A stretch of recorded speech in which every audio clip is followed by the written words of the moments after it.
What's up, amigos? This is a tutorial for Paraview on how to make a slice. So a slice is when you have an object and then you have a slice going through whatever, and you're showing the parameters of the field on that slice. It's very easy to do, and if you haven't seen our other Paraview tutorials and you don't know how to get to a stage like this, for example, in terms of importing a file and viewing it, check out the playlist for Paraview tutorials and check out the video for importing a file. So in order to make a slice, it's very easy. Again, you just click this file here, which is the file for the internal mesh. So in this left column here, we have three different entries. One is the Streamlined Tracer. We've done a video on that. If you want to know how to make Streamlined Tracers, check out that video in the playlist. The other one is the mango, and that's visible. So these eyes here show whether the object is visible or not. And we can see that this is the mango because in the mesh regions, we have the mango toggled. Again, if you don't understand that, and what these mean, check out that video on how to import a mesh. So this first one is for the internal mesh. Make sure to click that because this is just the mesh that we have for our simulation.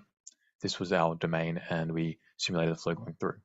I just toggled the visibility off because that way now you can see the mango. If you have it on, you can't see the mango. So to make the slice, you come to this toolbox here and you click this button here, which has a box with a slice going through and it says slice. Now what you get is this other box popping up. There's a secret on how to use this well and easily as well, and that is by using these buttons here. So you have the X normal, Y normal, and Z normal. And it's very easy to use if you just press these buttons. That will change this red line. So what is the red line? The red line is the actual plane that you're cutting through. So in this position here, it's the Z normal. So this is the Z plane, and you can see it's going up and down. You have the Y, which is slicing through, and is going effectively with the free stream direction, and then you have the X, which is perpendicular to the free stream direction going through. And you can see that the mango is not in this box, so we can change it. We can orient it if you like, so you can change the rotation. That's a bit annoying. So the better way to do it is you click the plane that you want, and then you change the position with the origin entries, with the coordinates. So I can just put in 0, and that will change where the plane is located in the X direction. If I want to offset it in the Y, it's not going to really be good, but let's just do that. And now you can offset the arrow, but it doesn't do anything really because you're going through the entire domain. So you can change what you want. And let's say I want the Y plane. So slice right through the mango. Let's see, okay, so because we changed that origin, now it's moved it over a little bit. Let's change it back to about in the center. That's too much. So we go,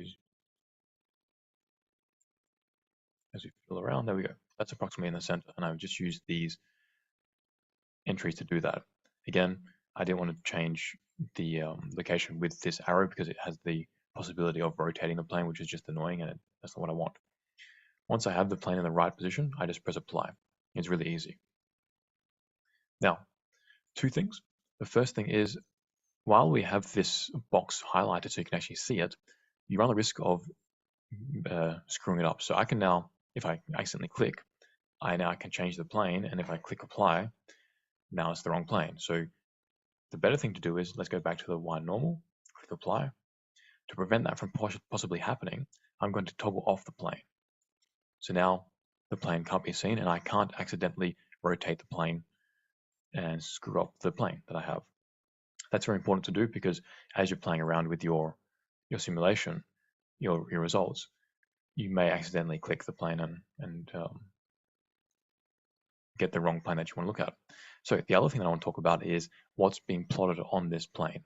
So on the mango itself, we've plotted the pressure, the surface pressure, and that goes from 360 to 210 pascals. Now, the pressure is also plotted onto this plane. That's interesting, but what if you want to plot something else? You come down to the coloring, make sure to have the slice selected. If you have something else selected, it will change the coloring of that instead of the slice. So you select the slice and come down to the coloring, and you can change this to whatever you want. Let's say I want to change it to the U magnitude.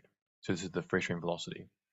You can see now it's changed colors. That's because we have a different color map If you have the same color map or you want to change the color map, you come to this this button here, which has the folder with the heart on there. You click that, and that's now pops up all these different color maps. And you can import different color maps if you want to. Let's say I want to now go to the rainbow desaturated and apply that. Close that, and now we have the rainbow desaturated. And let's say I want to change the scale. So this is going from 0 to 30 meters per second. If I want to go to a different scale, I can click this button here, which is in the coloring still. It has the two-way arrow and the C. Click that. This dialog box pops up. Let's say I want to go from 0 to 27 meters per second now. Click enter, and now I've recolored that. And I can realign this map by clicking these set to view buttons. So plus Y aligns it quite nicely, and I can zoom in or whatever. So that's how you make a slice, and you can make multiple slices if you want. You just go back to Mango, click another slice, and do the exact same method again, and you have a nice slice here. If you want to get better at CFD, including Paraview with the post-analysis, check out our CFD courses, link in the description. And make sure to like, subscribe, and check out the instrumentation we do at Aerodynamics. We have the Atmosphere Hawk, we have experimental instrumentation to make your CFD easier to validate, and check out the concept on every year. Links in the description. Peace out.